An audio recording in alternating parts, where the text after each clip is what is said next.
नमस्कार.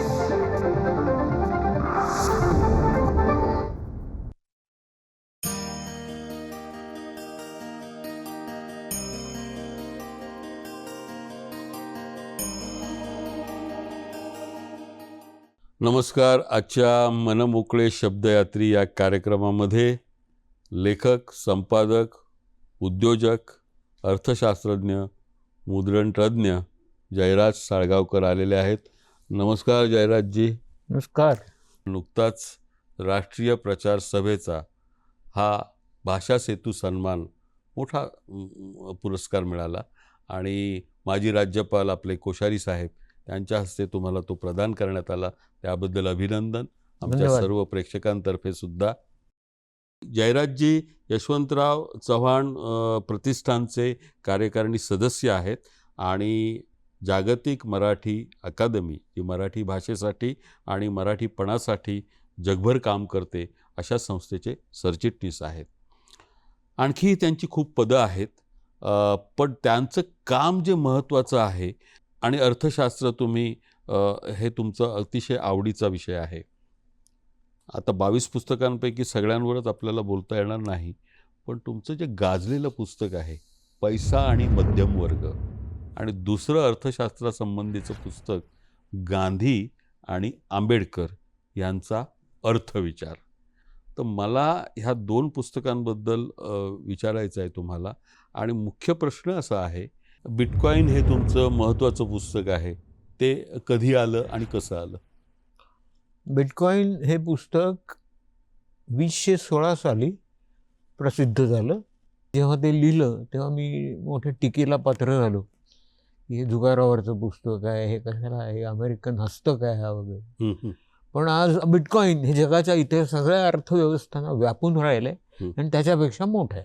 तेव्हा आता बिटकॉईन किंवा क्रिप्टोज किंवा बेस करन्सीज ह्या हळूहळू फिएट करन्सी जी आहे, बरोबर, नाण्याची आणि रुपयांची आणि इतर सगळ्या करन्सीज, याच्यावर ताबा मिळवणार.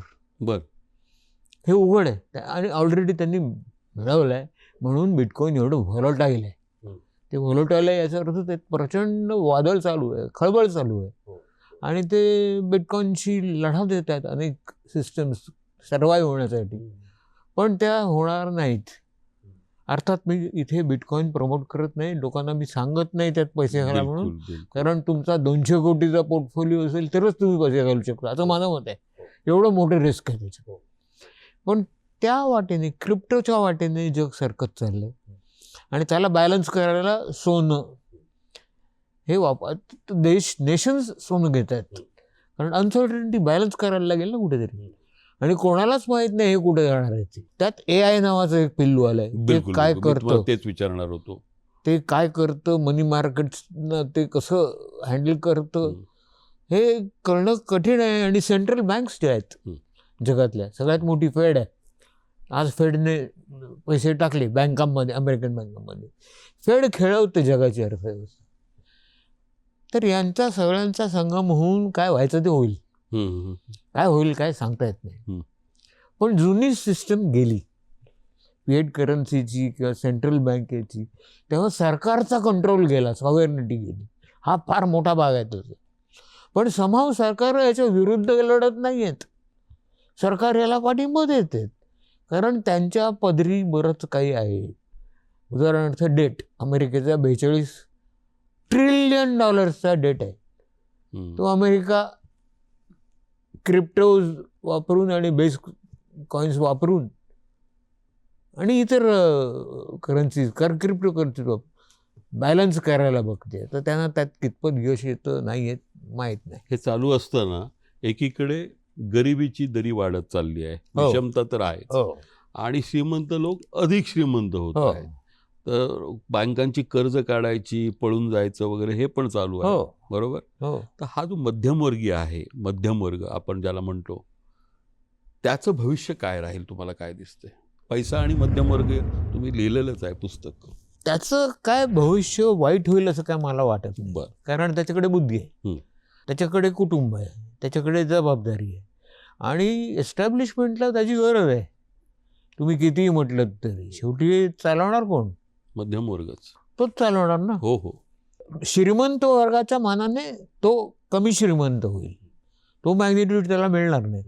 कारण श्रीमंतांचा जो मॅग्निट्यूड आहे काय, 27 लोक 90% इकॉनॉमी कंट्रोल करतात. हे सॅम पिकेटीने, फ्रेंच इकॉनॉमिस्ट, त्याच्या 5 ब्रेकिंग पुस्तकात दाखवून दिले. परत एन्व्हायरमेंट आहे, हे सगळं ॲट कॉस्ट ऑफ एन्व्हायरमेंट परवडणारच नाही. सगळ्यात मोठा शत्रू इकॉनॉमीचा कोण असेल तर तो GDP आहे. अच्छा. आणि सगळे इकॉनॉमिस्ट प्रयत्न करतायत, हॅपीनेस इंडेक्स कर, हा कर, GDPला पर्याय कर, पण तो काय मिळत नाही. आणि GDP आपली जंगलं नष्ट करतोय, नद्या भ्रष्ट करतोय आणि पृथ्वी खातोय. हे कुठेतरी थांबवायला लागेल. मग महात्मा गांधींचा जो अर्थविचार होता आणि डॉक्टर आंबेडकरांचा, बरोबर, त्याची काही आता उपयुक्तता तुम्हाला या संदर्भामध्ये जाणवते? हे काय आहे, हे डायनॅमिक थिंकर्स आहेत, यांची उपयुक्तता कायम राहणार. बाबासाहेबांचं जे मॉडेल आहे ते जे गरीब आहेत ना, स्ट्रिक्टली त्यांचा विचार मार्क्सवादातून करणार आहे आणि ते ऑब्सोल्यूट कधीच होणार नाही. फक्त त्या दलित गरीब लोकांना बाबासाहेबांनंतर तसा लीडर मिळाला नाही.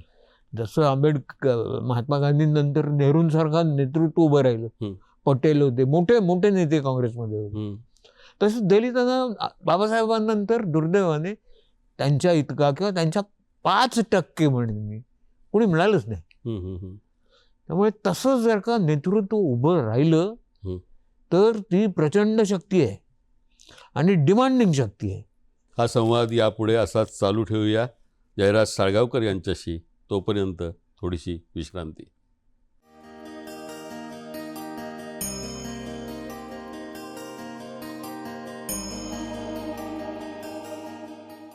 नमस्कार. जयराज साळगावकर यांच्याशी हा संवाद असाच पुढे चालू ठेवूया. पुढे तुम्हाला असं जयराजजी विचारावं असं वाटतं की मुद्रण क्षेत्रामध्ये तुम्ही खूप काम केलंत आणि मौखिक परंपरा जी होती त्यामुळे नाही म्हटलं तरी ते सगळं पाठांतर वगैरे करावं लागायचं आणि ज्ञानविस्ताराला मर्यादा होत्या. पहिला छपाई यंत्राचा शोध लावणारा हा जर्मन माणूस, त्याने एक जगभर क्रांती केली आणि त्याच्यावर तुम्ही पुस्तक लिहिलेलं आहे, गुटेनबर्ग. त्याबद्दल थोडं सांगा. गुटेनबर्ग झाला नसता तर काय झालं असतं, तर काय आपल्या ज्ञानाच्या कक्षा विस्तारल्याच नसत्या. गुटेनबर्गची ही शांत क्रांती आहे आणि त्या क्रांतीतून काय जन्मलं तर रेनेसॉन्स जन्मलं.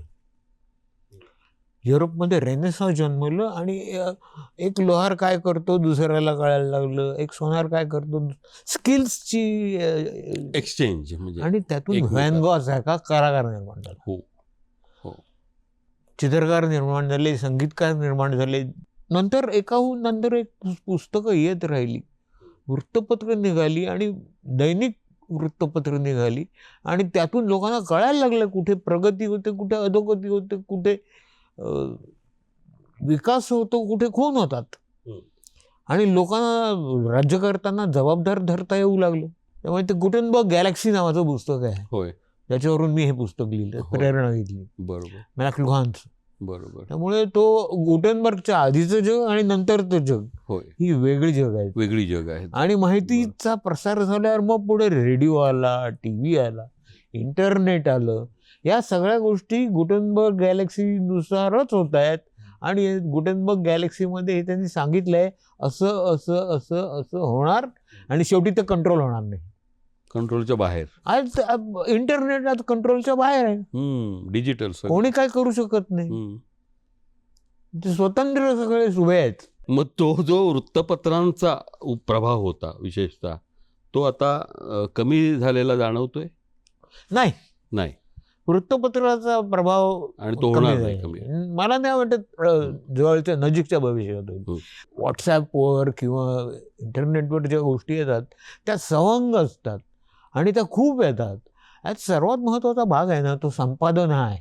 संपादन, की कुठल्या गोष्टीला प्राधान्य देऊन तिचं एडिटिंग, मग त्याच्यावर लोकांची मतं घेणं, हा जो संपादक नावाचा जो प्राणी आहे ना, तो फार महत्वाचा आहे. बिलकुल बिलकुल तो लीड करतो. बिलकुल. तसं व्हॉट्सअपला संपादकच नाही ना. हो नाही. संपादकाशिवाय आता गिरीश कुबेरशिवाय लोकसत्ता निघू शकत नाही ना. तसं तो संपादक हा महत्वाचा आहे. आणि ते टिळक, आगरकर, आंबेडकर, गांधी या सगळ्यांनी काय केलं, तर वृत्तपत्र काढलं. आणि त्यांचा तो मंच होता तो वृत्तपत्र हा होता. त्यामुळे त्याचा रेव्हेन्यू कमी झालाय कमर्शियल जगात, पण तरी अस्तित्व राहील त्याचं. तुम्हाला हा जो भाषा सेतू सन्मान पुरस्कार मिळाला, तो कुठल्या याच्यासाठी मिळाला असं तुम्हाला वाटतं? भाषा सेतू म्हणजे भाषांना जोडणं. आता कालनिर्णय हे एकमेव प्रकाशन आहे 9 भाषांमध्ये, 7 भाषांमध्ये 7 भाषांत ते प्रसिद्ध होतं. आणि 7ही भाषांचे वेगळे संपादक आहेत, मजकूर वेगळा असतो. संस्कृती हा तुमचा गाभा आहे आणि तिचा उपभोग केला पाहिजे, संवर्धन करायला पाहिजे आणि ती ट्रान्सफर करायला पाहिजे. मग ते नाटक असो, कविता असो, सगळे हे सांस्कृतिक भाग आहेत ना, ते फार महत्त्वाचे आहेत. शांताबाई शेळकेंवरचा लेख तुमच्या त्या अभिजन पुस्तकातला हे मरुस्थळ आहे असं म्हटलेलं आहे प्रस्तावनाकारांनी, बरोबर? तर हे सगळं कवितेचं जग, नंतर तुम्ही मध्ये बोलताना चंद्रकांत खोतांच्या आठवणी सांगायच्यात, तर ते दिवस सांगा ना जरा. तुमची जी घडण आहे, आता जरा उलट जाऊ आपण, म्हणजे सुरुवातीचे तुमचे दिवस, बरोबर? मी जेव्हा रुईया कॉलेजमध्ये गेलो, 73 साली गेलो, तेव्हा अनियती काल छोटी छोटी निघायची, रावा वगैरे त्याचे दिवस होते.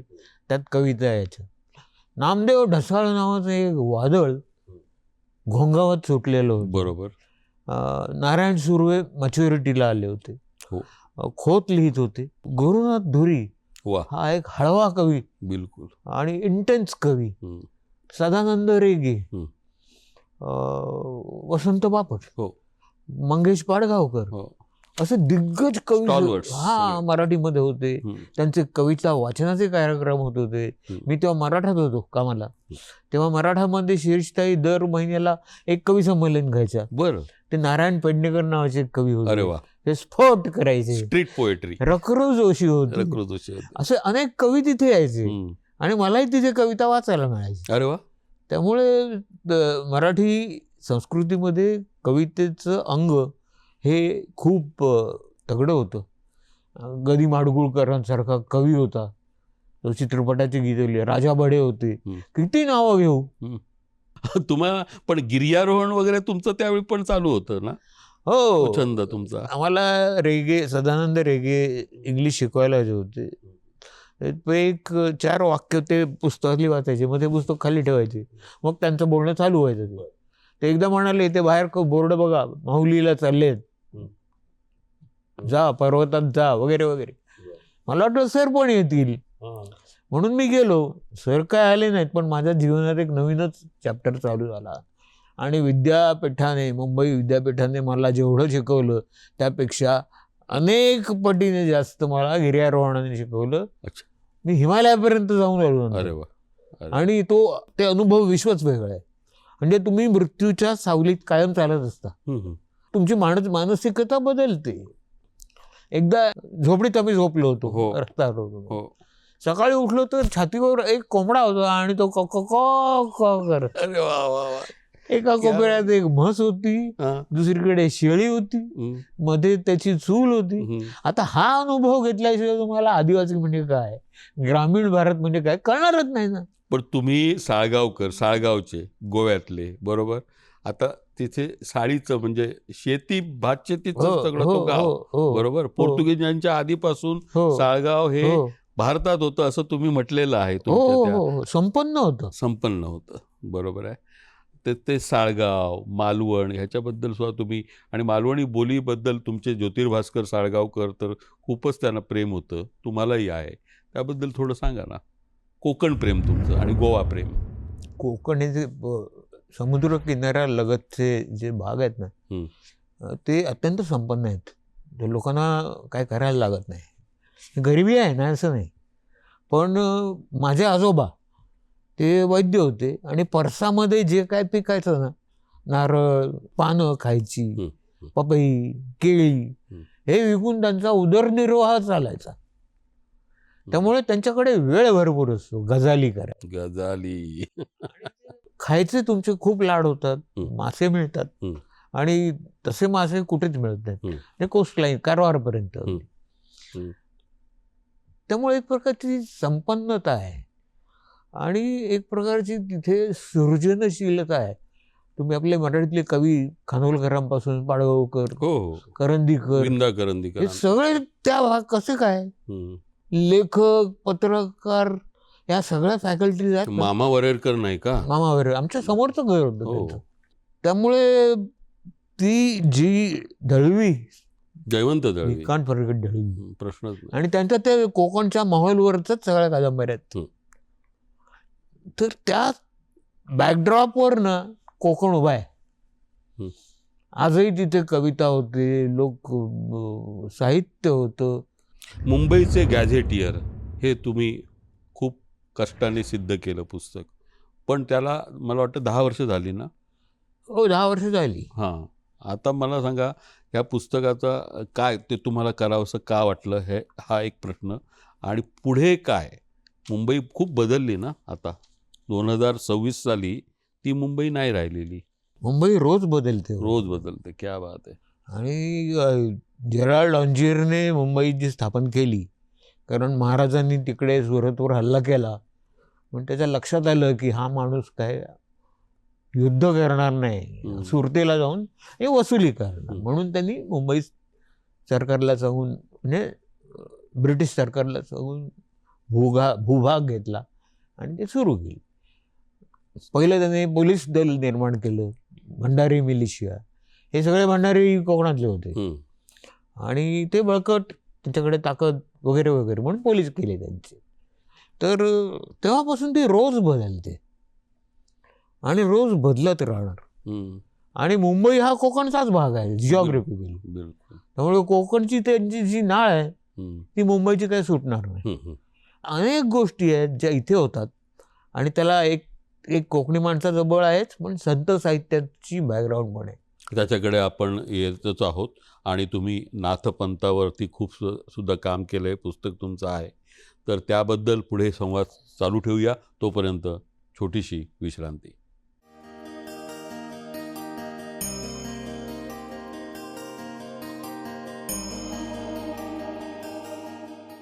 नमस्कार, जयराज साळगावकर यांच्याशी हा संवाद आपण पुढे चालू ठेवतो आहोत. हे सगळं तुम्ही लिहिलंतच, बरोबर, पण त्याबरोबरच तुम्ही नाथपंथाचे खूप अभ्यासक आहात आणि चैतन्य गुरु गोरक्षनाथ हा तुमचा ग्रंथ प्रसिद्ध आहे.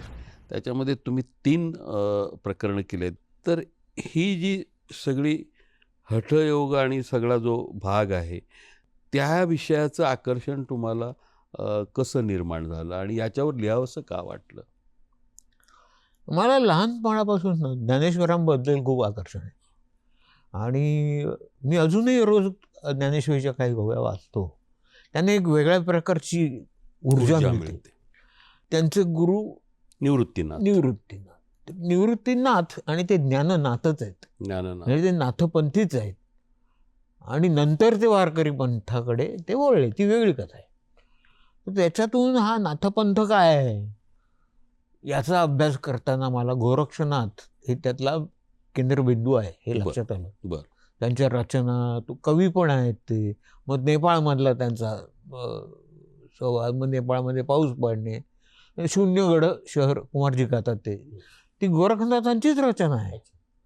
तर म्हणून मी गोरखनाथांकडे वळलो आणि गोरखनाथांकडे वळल्यावर माझ्या लक्षात आलं मराठीत एकही पुस्तक नाही गोरखनाथांवर. नाथपंथावर आहेत, गोरखनाथावर पुस्तक आजही नाही आहे. म्हणून ते पहिलं गोरखनाथांवरचं पुस्तक बरोबर मी मराठीत लिहिलं. मग बौद्ध तंत्र म्हणजे काय, आता मी 5 बोधिचित्त असं एक पुस्तक लिहितोय. असंग म्हणजे बाबासाहेबांचा आवडता बुद्ध. त्यांच्या घराचं नाव ते राजगृह आहे, ते राजगीरवरून आहे, जे असंगाचं गाव आहे, पटण्यापासून 60 किलोमीटर. बरोबर, लोकांना कळत नाही हे राजगृह नाव कसं ठेवलं, त्याचं कारण हे आहे. तर असंगावर अभ्यास करून ते लिहिलेलं पुस्तक आहे ते. हो, मुख्य आणखीन एक मोठं पुस्तक तुमचं ज्याला आपण पॉप्युलर लिटरेचर म्हणू किंवा लोकप्रिय झालं आहे, ते अलीकडच्या काळातलं अभिजन प्रियजन. हो त्याचा प्रकाशन समारंभ पण खूप छान झाला. हो आणि तुम्ही त्याच्यामध्ये काही भेटलेली माणसं आणि काही म्हणजे तुम्हाला माहितीपटातून आणि चित्रपटामधून भेटलेली माणसं, शरदचंद्रजी पवार, विलासराव देशमुख आणि बाळासाहेब ठाकरे यांच्याबद्दल तुम्ही लिहिलेलं आहेतच. ते सगळ्या महाराष्ट्राचेच नेते आहेत, ते तर आवडलंच. पण मार्टिन स्कॉर्सेसे त्याच्याबद्दल जे तुम्ही लिहिलं आहे, किंवा ही आमची मेरिल स्ट्रीप किंवा बॉब डिलन, रॉकस्टार, हे रॉक संगीत हा तुमचा एक अत्यंत आवडीचा विषय आहे, हो बरं का? तर त्याच्याबद्दल थोडं सांगा. ही माणसं तुम्हाला जी भेटलेली माणसं आहेत प्रत्यक्ष, त्यांची काय गुणवैशिष्ट्य? शरदराव पवार किंवा बाळासाहेब ठाकरे किंवा विलासराव देशमुख हे मला कामाच्या संदर्भात अधिक भेटले. प्रबोधनकरांना मी बघितलेलं आहे. अच्छा. हा आणि बरं. त्यांचे विचार वाण सगळं जवळून बघितले. हं. हं. विलासराव तर मित्र होते माझे हं. आणि विलासरावांनी अनेक गोष्टीमध्ये माझं सहकार्य घेतलं आणि त्यांच्याकडे त्यांना बरोबर अंदाज असायचा की ह्याला काय जमेल आणि ह्याला काय जमणार नाही. जे जमेल ते द्यायचं, एनकरेज करायचं, पुढचा प्रोजेक्ट द्यायचा. असं ते चालू असायचं या लेवलवर. तर हे पॉलिटिशियन्स झाले, पण लिटरेचरमधली माणसं, म्युझिकमधली माणसं, नंतर रॉकस्टार्स तुम्ही म्हटलात. हां, त्याबद्दल सांगा तो थोडं. कॉन्सर्ट फॉर बांगलादेश नावाचा सिनेमा बघायला मी गेलो. बरं. हे काय आहे? त्याच्यात मी बॉब डिलनला पाहिला गाताना बरं. आणि मला वेडच लागलं तो काय म्हणत होता. तो कवी, त्यात संगीतकार, गिटारिस्ट, आणि आज त्याची अख्खी विचारधारा आहे. डिलन सारखा विचार करणारे माझ्या अनेक लोक आहेत जे डिलन सारखा विचार करतात आणि ते अपॉलिटिकल आहे. हो. डिलन स्वतः अपॉलिटिकल आहे. हो. बरं, मायकेल जॅक्सनचं पण याच्यामध्ये शब्दचित्र मायकेल आहे. जॅक्सन हा त्याच्या रेकॉर्डचा विक्रम आजही कोणी तोडलेला नाही. पण त्याची शोकांतिका तुम्ही झालेली. शोकांतिका झाली. का बालपणात त्याला झाली? बाप खूप मारायचा, पट्टा घेऊन. हं. त्याचं बालपण जे हरवलं ते त्या लहान मुलांमध्ये तो शोधायला गेला असं मला वाटतं. हो, हो. तो माणूस अत्यंत चांगला होता. हो. आणि आता माझी नातवंड सुद्धा मायकेल जॅक्सन म्हटल्यावर वेळ लागतो. त्याचा नाच, त्याचं व्यक्तिमत्व, त्याचं बोलणं, तर हे परमनंटली राहणारे स्टार्स आहेत. मायकेल काय किंवा बॉब डिलन तर म्हणजे तो नोबेल मिळालं त्याला. हो. आता पण कुठल्याही रॉक सिंगरला नोबेल मिळालं नव्हतं. ते त्याच्या विचारासाठी दिलं, त्याच्या कवितांसाठी दिलं. त्यामुळे तोही आहे. किंवा बीटल्स असेल, जॉन लेनन असेल, जो बर्ट्रांड रसेल बरोबर शांती कार्यात गेला, तेव्हा त्यांची हे वेगळीच असते. एक तर पैसा, ते पैशाच्या मागे नसतात कारण इतका प्रचंड पैसा त्यांच्याकडे असतो. हो, पैसा त्यांच्या मागे जातो. बोनो, ज्याने U2चा सिंगर, जो आफ्रिकन देशाचं व्याज तुम्ही फक्त माफ करा असं अत्यंत मिनिमम मागणी आहे त्याची, आणि हे लोक करत नाही आहेत तेव्हा की त्यांना कायम पिळायचंय. जेफ्री सॅक्स नावाचा जो इकॉनॉमिस्ट आहे, तो आणि बोनो हे काम करतात आणि त्यांना भेटायला अमेरिकन प्रेसिडेंट जातो, ते त्याला भेटायला जात नाहीत. एवढी त्यांची ताकद आहे. तो सतत अमेरिकन सरकारच्या विरुद्ध बोलतोय आणि तो एकमेव इकॉनॉमिस्ट आहे जो सरकारच्या विरुद्ध बोलतोय. बाकीचे चिडीचूप आहेत. आधुनिक दृष्टी असलेले, बहुमुखी आशय आणि विषयांमध्ये व्यासंग असलेले आणि नवीन तंत्रज्ञानाचं स्वागत करणारे आणि विशेषतः अर्थशास्त्रामध्ये आजही स्वारस्य असणारे आणि त्यामध्ये मास्टरी असणारे असे जयराज साळगावकर आज इथे आले या कार्यक्रमामध्ये आणि आपल्या प्रेक्षकांशी आपण संवाद साधलात, त्याबद्दल आपले दूरदर्शनच्या सह्याद्री वाहिनीतर्फे आभार मानतो. धन्यवाद.